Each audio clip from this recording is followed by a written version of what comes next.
Kali ini kita akan membahas tentang apa itu REST API karena dia banyak digunakan dan banyak dikembangkan. Tapi sebelum mulai, mari kita coba membayangkan di sebuah restoran. Kita bayangkan di dalam restoran ada 3 buah peran di sana. Yang pertama adalah pelanggan, yang kedua adalah pramusaji, dan yang ketiga adalah sebuah tempat yang kita namakan dengan dapur. Kemudian mari kita coba bayangkan ketika ada seorang pelanggan yang meminta untuk mendapatkan menu yang diinginkan. Langkah pertama, pelanggan akan menyampaikan menu yang diinginkan kepada seorang pramusaji. Langkah yang kedua, pramusaji akan meneruskan permintaan yang diminta oleh pelanggan untuk diolah di dapur. Langkah yang ketiga adalah, dapur akan menyerahkan masakan yang diminta pelanggan kepada pramusaji. Langkah yang keempat adalah, menu akan diserahkan kepada pelanggan. Dan begitulah alurnya, dari pelanggan memesan makanan sampai dengan pelanggan mendapatkan makanan. Setelah teman-teman tahu bagaimana alur yang terjadi antara pelanggan, pramusaji, dan juga dapur, berikutnya mari kita coba lihat bagaimana alur antara aplikasi, API, dan juga server pemrosesan, yang ternyata polanya mirip-mirip dengan pelanggan ketika memesan makanan. Langkah yang pertama, aplikasi akan menyampaikan kepada API data atau resource apa yang dia inginkan. Langkah yang kedua, API akan meneruskan kepada server pemrosesan tentang kebutuhan dari aplikasi. Langkah yang ketiga, server pemrosesan setelah mendapatkan hasil yang diminta akan mengembalikan data atau resource kepada API. Langkah yang keempat, API akan meneruskan data atau resource yang didapatkan dari server kepada aplikasi. Jadi alurnya hampir sama ya, antara yang terjadi di gambar sebelumnya tentang alur di restoran dengan alur yang ada di API ini. Setelah kita melihat bagaimana gambaran dari kerja API, mari kita coba susun kata-kata yang mencerminkan tentang apa itu API. Jadi API adalah program perantara yang memungkinkan 2 program atau lebih untuk bisa berkomunikasi. Dengan menggunakan API ini, kita juga bisa melakukan pertukaran data antara satu aplikasi dengan aplikasi yang lainnya. Yang mana ketika sebuah API bisa diakses oleh aplikasi yang lainnya, maka data yang dimiliki oleh API tersebut bisa ditampilkan dan dimanfaatkan di banyak aplikasi. Contoh mudahnya adalah aplikasi HP ya yang sering kita gunakan. Di dalamnya terdapat banyak aplikasi dan kemungkinan juga dia menggunakan beberapa API juga. Misalnya ada API untuk menampilkan informasi cuaca, API untuk menampilkan data dari WhatsApp misalnya, dari Facebook, dari Twitter, dari YouTube ya, dan juga dari API lainnya. Untuk API sendiri ternyata banyak macam-macamnya ya. Misalnya ada Swap, salah satunya dia digunakan untuk melakukan pembayaran host to host di perbankan. Kemudian ada juga RPC atau Remote Procedure Call, kemudian ada WebSocket, kemudian yang berikutnya ada juga yang namanya REST API. Dan kali ini yang akan kita bahas adalah tentang REST API. Mari kita bahas apa saja yang terjadi ketika kita menggunakan REST API ini. Misalnya kita ada 2 buah aktor di sini. Yang pertama adalah REST Client dan yang kedua adalah REST Server. REST Client di sini bisa saja merupakan aplikasi yang memanggil dari REST API. Dan untuk REST Client bisa berupa aplikasi web, aplikasi HP atau handphone, aplikasi desktop ataupun aplikasi lainnya. Di bagian REST Server dia menyimpan resource yang bisa berupa layanan ataupun data. Yang bisa juga dia merupakan plain text misalnya HTML, bisa juga berupa gambar ataupun juga bisa berupa video. Dan supaya klien bisa mendapatkan resource yang dimiliki ataupun sumber daya ataupun data yang dimiliki oleh REST server ini, maka klien perlu melakukan request kepada REST server. Untuk requestnya bisa bermacam-macam caranya, bisa menggunakan beberapa metode, misalnya ada metode get, metode post, metode put, ataupun metode delete.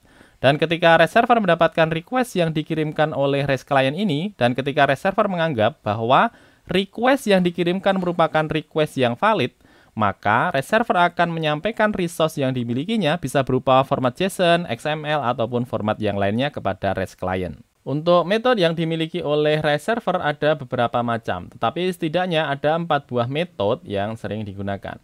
Metode yang pertama adalah metode get. Dia biasanya digunakan untuk menampilkan data. Jadi misalnya kita punya data siswa, maka untuk menampilkan semua data siswa ataupun detail dari sebuah data siswa, kita menggunakan metode yang namanya metode get ini. Metode yang berikutnya adalah metode post. Dia biasanya digunakan untuk melakukan penambahan data.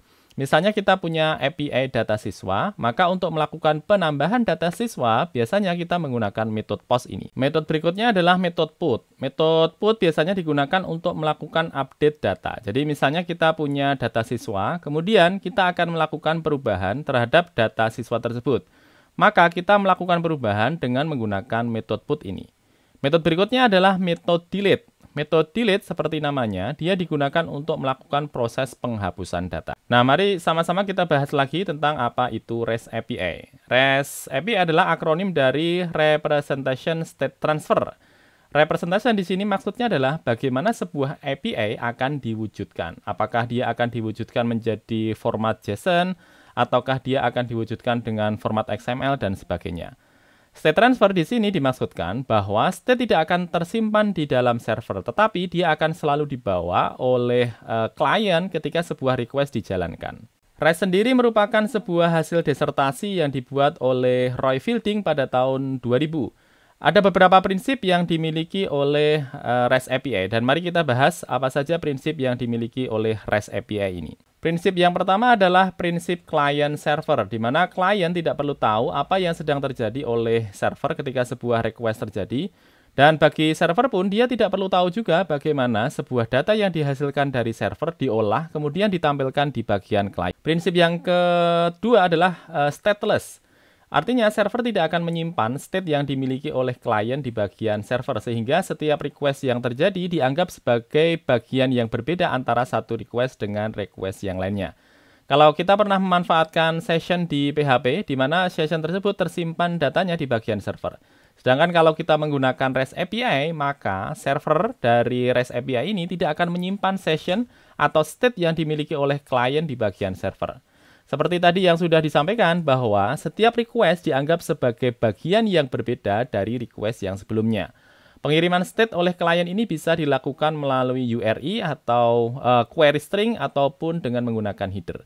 Dan setiap request dia dilakukan berulang kali ya. Misalnya kita akan meminta untuk data sebuah data mahasiswa dengan memanfaatkan REST API ini. Maka yang kita lakukan adalah melakukan request dengan pola yang sama, di mana di dalamnya terdapat informasi tentang ID mahasiswa misalnya, yang akhirnya nanti REST API akan mengembalikan data dari seorang mahasiswa.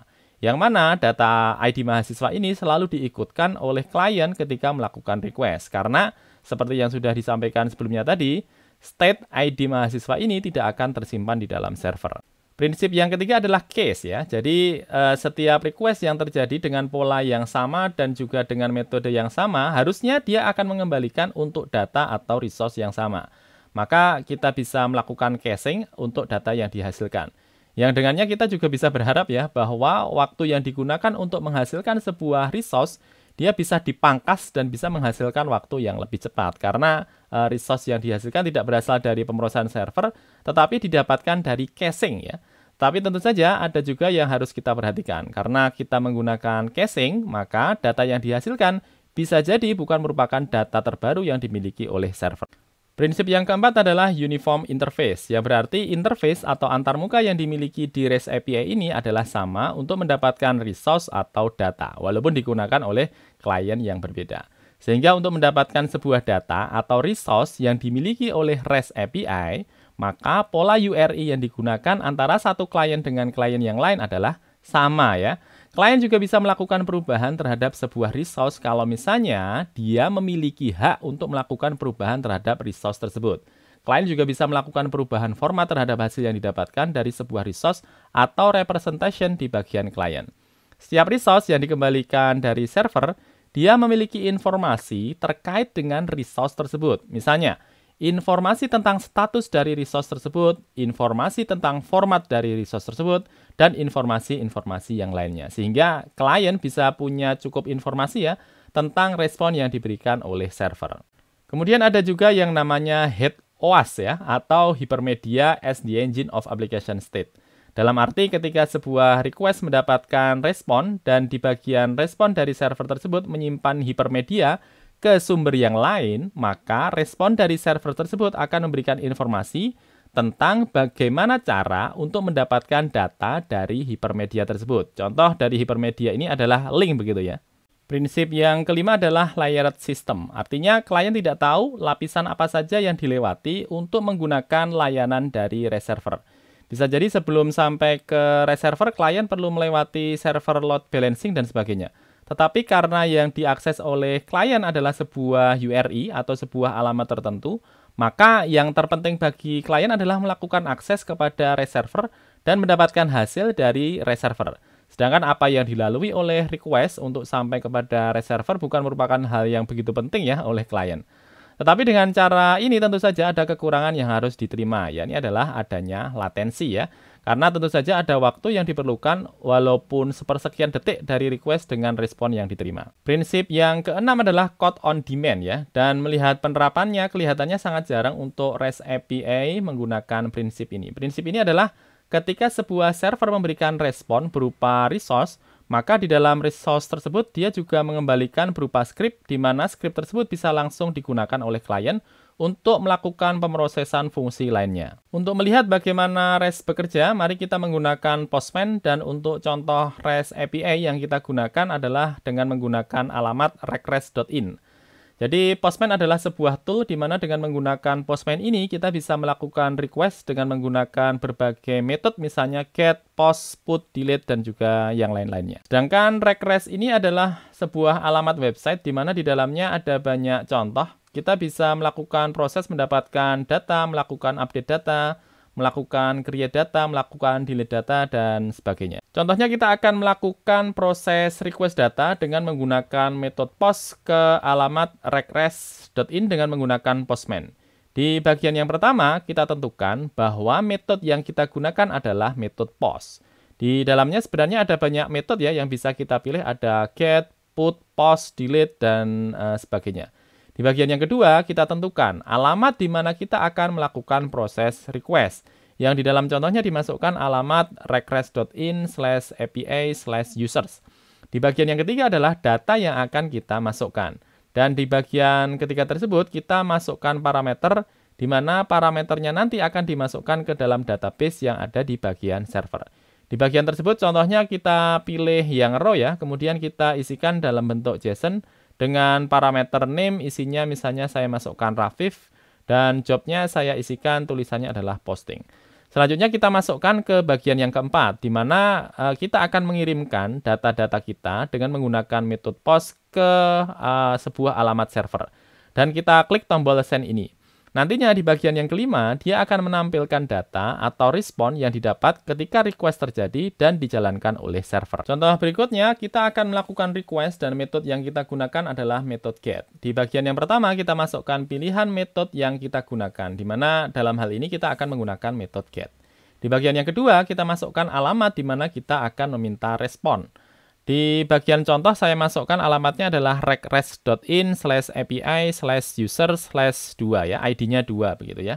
Di bagian yang ketiga kita klik di bagian tombol send. Kemudian nanti di bagian yang keempat, Postman akan menampilkan resource yang didapatkan atau hasil yang didapatkan ketika request terjadi. Itu dia pembahasan kita tentang REST API. Terima kasih sudah menyimak dan kalau teman-teman ingin belajar hal yang lainnya terutama terkait dengan pemrograman jangan lupa klik subscribe, like dan juga komen. Terima kasih.